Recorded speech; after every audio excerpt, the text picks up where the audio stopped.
মোটামুটি এখন আমি রেডি, এখন খালি ফোন আসার অপেক্ষায়। ছেলের ভাবতাল তো ভালো থাকতেছে না, মনে হচ্ছে প্রেমে পড়িছে। দেখি এই খুশির সংবাদে কিছু টাকা চাই বাংলা খাওয়ার জন্য। ফুটো, সাত সকাল আবার কি হলো, ডাকাডাকি করছো কেন? বলছি কি বাবা, নতুন জামা কাপড় পরে কোথায় যাচ্ছিস? কোথায় যাচ্ছিস মানে? আমার একটা ইন্টারভিউ আছে। বলছি কি ইন্টারভিউটা কি বৌমার সঙ্গে নাকি? তোমার কি খেয়ে দিয়ে কোনো কাজ নাই আমার পিছনে লাগা ছাড়া? তোর তো সারা জীবন ওই একই ড্রেস, ইন্টারভিউ হোক আর কারো শ্রাদ্ধ বাড়ি যাস আর বিয়ে বাড়ি যাস, হঠাৎ করে ড্রেস চেঞ্জ করলি, আমার তো সন্দেহ হচ্ছে। হ্যাঁ, তোমার ছেলে যে একটু ভালো পোশাক আশাক পরুক সে তো তোমার সহ্য হয় না। তুমি তো চাও সবসময় ছেঁড়া ভরা জামা কাপড় পরে থাকুক। সেসব কথা না, বৌমার সাথে দেখা করতে যাচ্ছিস তো যা, ভালো কথা, কিন্তু ওই আমারে 200 টাকা দিয়ে যা, একটু বাংলা খাবো। দিলে তো সাত সকালে মুডটা পুরো খারাপ করে দিলে তো। ঘুমেতে উঠে ভাবিছি আজকে দিনটা ভালো যাবে, তা না, পিছনে লাগা ছাড়া তোমার তো কোনো কাজ নাই। আরে আমি কোথায় লাগিছি, বলছি বৌমার সাথে দেখা করতে যাচ্ছিস, তা খুশি হয়ে বাপরে 200 টাকা দিয়ে যা। তোমার কে বলেছে বৌমার সাথে দেখা করতে যাচ্ছি? ওরে তোর বয়স আমরা পার করে এসেছি বুঝেছিস, তখন আমাদের এরকম শার্ট বুট ছিল না, আমরা লুঙ্গিতে প্রেস মেরে যেতাম। দেখো সাত সকালে মাথা খারাপ করো না। আরে বাবা আমি তোর আশীর্বাদ দিচ্ছি, বৌমা যেন তোর সারা জীবন তোর সুখী শান্তিতে রাখে। হ্যাঁ আমার 200 টাকা দে। সত্যি না বাবা, সাত সকালে আমার মাথাটা খারাপ করে ছাড়বা তুমি? তার জন্যই তো খারাপ করছি না মাথা, 200 টাকা দেবে চলে যাচ্ছি। ঠিক আছে, দিয়ে দিয়ে আর কি করবো। এনা ধরো।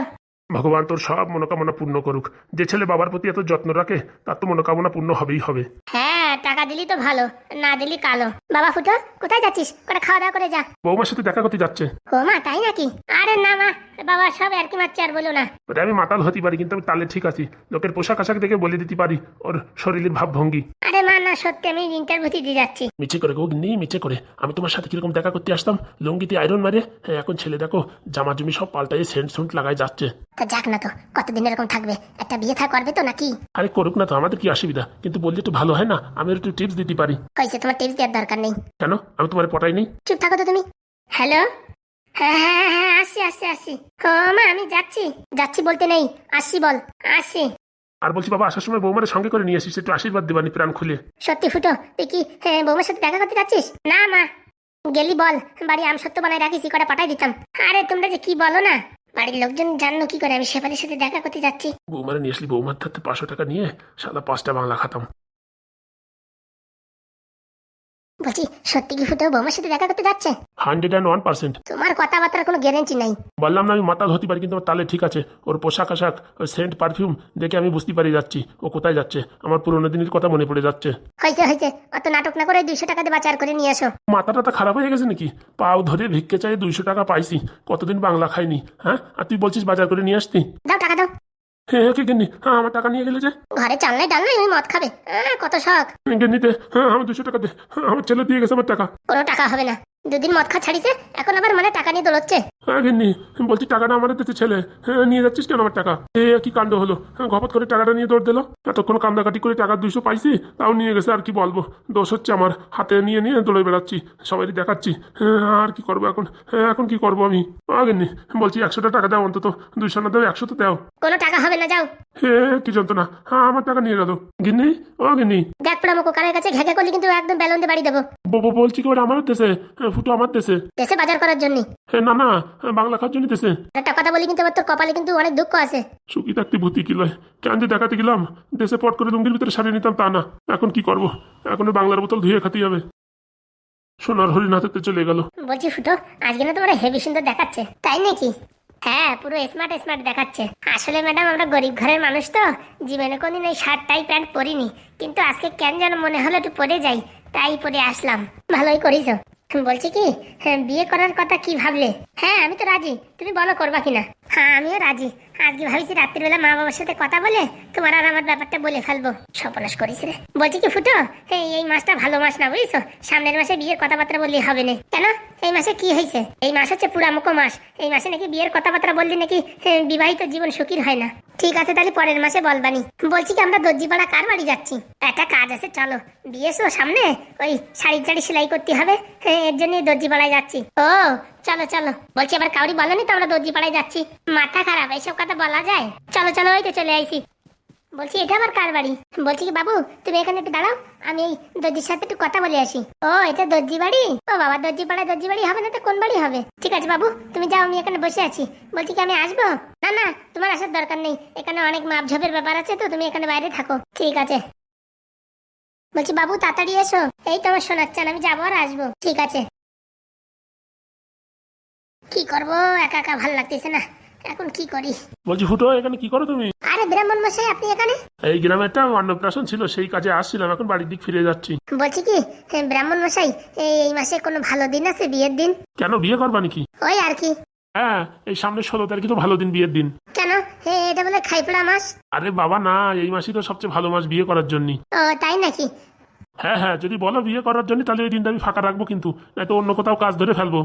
আমি আজকালের ভিতরে আপনাদের জানাচ্ছি, ঠিক আছে? ও বলি তো হবে না, তুমি এই সন্ধ্যের ভিতরে জানাও। আবার ওই পশ্চিম পাড়াটা বিয়ের কথা আছে ওই দিনই, ঠিক আছে? এখন দুই জায়গা তো একসাথে আর বিয়ে করানো যাবে না, তার জন্য তুমি আগের থেকে বলো। ঠিক আছে ঠাকুর মশাই, আমি বলবানি। তা বলছি, মেয়ে কোন গ্রাম? মেয়ে হচ্ছে কলকাতার মেয়ে। কলকাতার মেয়ে? হ্যাঁ। বলছি শহরের মেয়ে মেনটেনেন্স করতে পারবা? আরে বাবা, বিশাল ভালো, বড় লোক ঘরের মেয়ে, চাকরি করে। আমার বলি যে খালি বাড়ি করা, রান্না বান্না করবা, আর বাকি তোমার কিচ্ছু করার দরকার নেই। ভালো হলে তো ভালো। বলছি ঠাকুর মশাই, আপনাদের বলিছি, আর কারোরই বলিনি, এ কথা বলা বলি করবেন না, নয়তো আবার কেন বিয়েটা ক্যান্সেল হয়ে যায়। আরে বাবা, খেয়ে দেখি আমার কাজ নাই, আমি সব হাবি জাবি ঝগড়াঝাটি বাধায় বেড়াই না, বুঝিছো? তা বলছি মেয়ে পড়াশোনা কত দূর করেছে? মেয়ে ওই MBBS নার্স। ও তাই নাকি? সে তো অনেক বড় উচ্চ পদ। হ্যাঁ। তো বলছি তোমার কি দেখে ভালোবাসলো? মন দেখে ভালোবাসিছে গো, মন দেখে।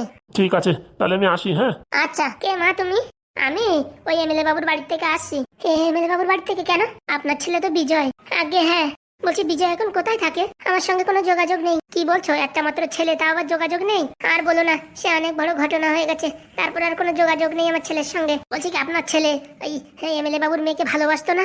ওখানেই তো সব সর্বনাশ হয়েছে। শুনেছি আপনার ছেলে নাকি একটা বৌরি নিয়ে পালাই গেছে। কি বলছে এসব উল্টোপাল্টা কথা? ও বাবা, সারা অর্ধেক গ্রামের লোক বলে বেড়াচ্ছে তোমার ছেলে নাকি একটা বৌরি নিয়ে পালাই গেছে। সব মিথ্যে গো, সব মিথ্যে। তাহলে তোমার ছেলে এখন কোথায় আছে বলো? আমি এসব কিছু জানি না। কেন? ওর সাথে আমার কোনো সম্পর্ক নেই। আপনার ছেলে কোনো বউ নিয়ে পালায়নি, কিচ্ছু করেনি, তা আপনার ছেলের সাথে সম্পর্ক নেই কেন? দেখো মা, আমি অত শত বলতে পারবো না, হ্যাঁ ওইসব বলা নিষেধ আছে। আরে বাবা, কোনো সমস্যা নেই, আপনি বলেন, আমি তো আছি। দেখো মা, তুমি তো এখন এসে চলে গেছো, এ কথা কোথায় না কোথায় গিয়ে বলবা, তারপর আমাদের উপর ঝামেলার সৃষ্টি হবে। মানে আমার বাড়িতে অনেক লোকজন আইছিল, আমার ধমকি দিয়ে গেছে, কেউ যদি এসে জিজ্ঞেস করে তো বলতে বারণ করেছে, তাই আমি বলতে পারবো না। এই নিন ধরুন। না না মা, এইসব টাকা দেওয়ার কোনো দরকার নেই। আমরা অত খারাপ না যে লোকের টাকা নেবো, ঘুষ নেবো। আর বাবা, ঘুষ না, আমি এসে দেখেছি আপনার বাড়িতে কোনো জিনিসপত্র কিচ্ছু নেই, তরি তরকারি চাল ডাল কিচ্ছু নেই, তাই কটা টাকা দিলাম, এই দিয়ে বাজার টাজার করো। দেখো মা, এই টাকা নেওয়ার পর তুমি যদি বলো যে সবকিছু বলতি, তাহলে কিন্তু আমি কিছু বলতে পারবো না। আরে বাবা না, আমি তোমায় এমনি দিচ্ছি, আমার আর কিছু জিজ্ঞেস করার নেই। আমার বোন আপনার ছেলেকে খুব ভালোবাসতো, এখন একা একা বসে বসে কান্না করে, তাই আপনার বাড়ি একটু খবর নিতে আসলাম। কেন, শুনেছি নাকি MLA বাবুর মেয়ের বিয়ে হয়ে গেছে? বিয়ে তো বাড়ির লোক জোর করে দিয়েছে, সে এখন সুখে নেই, শান্তিতে নেই, ভীষণ জ্বালা যন্ত্রণায় আছে, সারা রাত কাঁদে, ঘুমাতে পারে না। তাই আমার বোনের দুঃখ যন্ত্রণা না দেখতে পেরে আমি আসছিলাম একটু খবর নেওয়ার জন্য। দেখো মা, যেটা হয়ে গেছে সেটা হয়ে গেছে, এখন তার ওইসব ভেবে লাভ নেই। হ্যাঁ, সেই জন্য তো ভেবেছিলাম আপনার যদি ছেলে থাকতো, আপনার ছেলেকে ডেকে নিয়ে গিয়ে আমার বোনটাকে একবার বোঝাতাম, তাহলে গিয়ে হয়তো বুঝতো। ধরুন মাসি, টাকাটা ধরুন, আমি চলে যাব, আমার আবার ডিউটি আছে। টাকা পয়সার খুবই দরকার, তাই তোমার কাছ থেকে নিলাম, নালে নিতাম না মা। সেটা আমি জানি মাসি, তোমার পরিস্থিতি কি আমি জানি। আগে ছেলে ছিল, ইনকাম করতো, সংসার চলতো, এখন যে কয় টাকা বৃদ্ধ ভাতা পাও, সেই টাকায় কি আর সংসার চলে? হ্যাঁ ঠিক বলেছো মা, তাও কোন মাসে পাই, কোন মাসে পাই না। তোমাকে অনেক অনেক ধন্যবাদ, তুমি আমায় সাহায্য করলে, ভগবান তোমার অনেক মঙ্গল করবে। আর মাসি, আমি আমার মঙ্গলের কথা ভাবি না, আমি এই গরিব মানুষের মঙ্গলের কথা ভাবি। এই দেখো, তোমার মনে দুঃখ কষ্ট দেখে সহ্য করতে পারলাম না, এখন আমার বোনটা সারা রাত ভরে কাঁদে, তাই দেখে আমি সহ্য করতে পারিনি, তাই একটু খবর নিতে আসলাম। এখন তুমি বলবা না, সেটা তোমার ব্যাপার। ঠিক আছে মাসি, ভালো থেকো, আসি। কেন, তোমার বোনের অবস্থা ভালো না নাকি? আর বলো না, পুরো উন্মাদের মতন হয়ে গেছে, পাগল হয়ে গেছে, সারাদিন শুধু বিজয় বিজয় বলে। আমার ছেলেকে যখন এতই ভালোবাসতো, তাহলে কেন এসব করার দরকার ছিল? কি করেছে মাসি? না না, কিছু না। ঠিক আছে মাসি, যখন বলবো না তখন আর জোর জবরদস্তি করবো না। যদি কোনোদিন মনে হয় আমার বোনটাকে একটু সাহায্য করবে, সেদিন আমায় ডেকো, হ্যাঁ মনে করো, আমি আসবো। খালি খালি টাকাগুলো দিলাম, কাজ হবে কিনা কে জানে। মেয়েটা খুব ভালো, এতগুলো টাকা দিয়েছে, তাও খালি হাতে চলে যাচ্ছে। কি দেবো ওকে, কি দেবো? দাঁড়াও মা। হ্যাঁ মাসি বলো। বলছি কি কাছে এসো। হ্যাঁ বলেন। বলছি কি, তোমার আমি বলতে পারি বিশ্বাস করে, তুমি কাউরে কিছু বলবা না তো? বললে পারে আমার এখানে কিন্তু বেঁচে থাকা বড় মুশকিল হবে। না না, আমি কারে কি বলতে যাবো? আমার ওইসব ঝামেলা ভাল লাগে না, ঝগড়াঝাটি, কথাবার্তা, কাটাকাটি, এসব আমার কিচ্ছু ভাল লাগে না।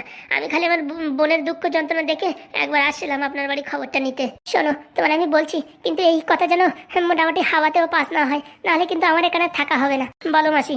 আমার ছেলে MLA বাবুর মেয়েকে খুব ভালোবাসতো, মেয়েটাও আমার ছেলেকে খুব ভালোবাসতো। হ্যাঁ সে তো আমি জানি। এই ভালোবাসা একদিন আমার ছেলের জীবনে যে দুর্ভোগ নিয়ে আসবে তা কোনোদিন ভাবিনি। কেন মাসি, কি হয়েছে? এই ভালোবাসার কথা MLA বাবু আর MLA বাবুর সঙ্গে একটা ছেলে থাকে লুঙ্গি পরে, এই দুইজন কথাটা জানতে পারে, তারপরে তারপরে তারা দলবল নিয়ে এসে আমাদের বাড়ি এসে ধমকি দেয় আমাকে যে আমার ছেলে যদি এখানে থাকে তাহলে ওকে পৃথিবী থেকে সরিয়ে দেবে। আমি বলেছি ঠিক আছে, আমার ছেলেকে দূরে পাঠিয়ে দেবো।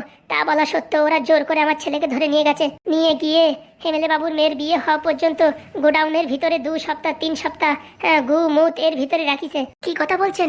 3 সপ্তাহ পরে আমার ছেলে সুযোগ পেয়ে ওখান থেকে পালিয়ে আসে। তারপরে মাসি আসার পর ওর পরিস্থিতি দেখে আমার পুরো দুঃখের যন্ত্রণা, আমার বুক ভেঙে যায়। তখন আমি বলি, বাবা তুই যদি বাঁচতে চাস এই গ্রাম ছেড়ে তুই শহরে কোথাও না কোথাও গিয়ে লুকিয়ে থাক, যাতে তোর খবর কেউ না পায়। আমার কথা মতন আমার ছেলে আমার একটা মাত্র ছেলে আমায় ছেড়ে চলে গেছে শহরে, কোথায় থাকে কিচ্ছু জানি না। একবার ফোন করেছিল, তারপর থেকে আর কোনো যোগাযোগ করতে আমি বারণ করেছি। সত্যি আপনাদের সাথে এরকম টর্চার করেছে? আর এমএলএ বাবুর অ্যাসিস্ট্যান্ট সারা গ্রাম ভরে রটিয়ে বেড়াচ্ছে যে বিজয় নাকি একটা বউ নিয়ে পালিয়ে গেছে। সব মিথ্যে গো, সব মিথ্যে।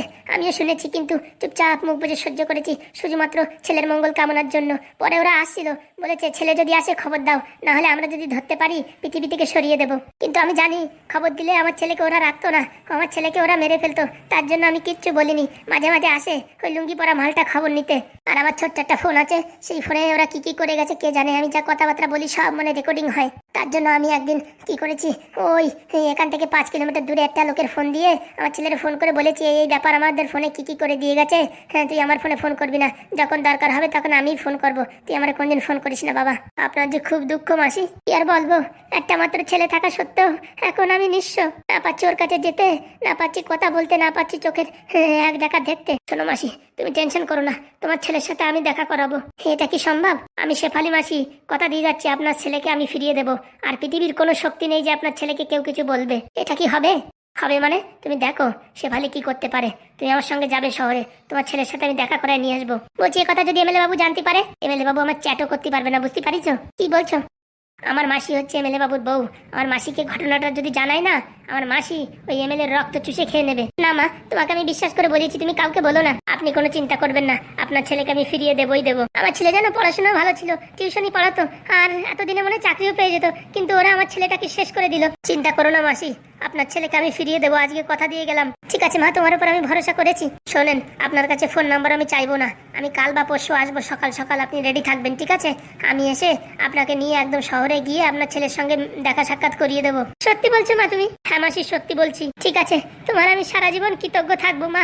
একবার আমার ছেলের সাথে দেখা করাই দাও। শুধুমাত্র দেখা না, আপনার ছেলেকে আপনার কোলে ফিরিয়ে দেবো। এই আমি আজকে আপনাদের ঘরে মাটির উপর দাঁড়িয়ে বলে গেলাম। সত্যি মা, তুমি ভগবান ভগবান রূপে আইছো আমাদের বাড়ি। আমি আজ আপনাদের বাড়ি আসছি, এইসব কাউরে কিচ্ছু বলবেন না। আচ্ছা মা, ঠিক আছে মাসি, আমি এখন আসি। হ্যাঁ, তুমি ওই টাকা দিয়ে বাজার পাট করে ভালো মন্দ খাওয়া দাওয়া করো। কাল বা পরশু আসবো, যতদূর সম্ভব পরশু সকালে আসবো। বলছি মা, তুমি এক কাজ করো, আসার দরকার নেই, তুমি আমার ফোন করো, আমি ওই বাসটাপে এসে হাজির হয়ে যাবানি। আপনি যে বললেন আপনার ফোনে কি ফিটফাট করে দিয়ে গেছে, পাশের বাড়ি একটা ছেলের নাম্বার দিচ্ছি, এই নাম্বারটা মনে রাখো। বলেন 33005599। আচ্ছা মাসি, আমি এখন আসছি, আপনাকে ফোন করে জানিয়ে দেবো। ভগবান তুমি আছো, তুমি মুখ তুলে তাকিয়েছো। দাঁড়া ঢ্যামনার বাচ্চা, তোর কাজ শেষ। আর এমএলএ তোর আমি দেখ কি করি। হতে পারিস আমার মেশো, তোর এমন অবস্থা করবো না, সারা জীবনের জন্য ভিখারি করে ছাড়বো। সত্যি ভগবান আছে, না হলে আমি যে দুঃখ যন্ত্রণায় আছি, ভগবান কি করে আমার সাহায্য করতে পাঠালো লোক। হে ভগবান, তুমি দয়া করো, এই অধমের ছেলে যেন আবার ফিরে আসে। ভগবান তুমি কৃপা করো। সোনা পাখি ময়না, এখন ওইভাবে দাঁড়িয়ে আছো? তুমি চলে গেছো তো আমি কি করবো? এই রোদ্দুরের ভিতরে একটা গাছতলা গিয়ে তো বসতে পারতে।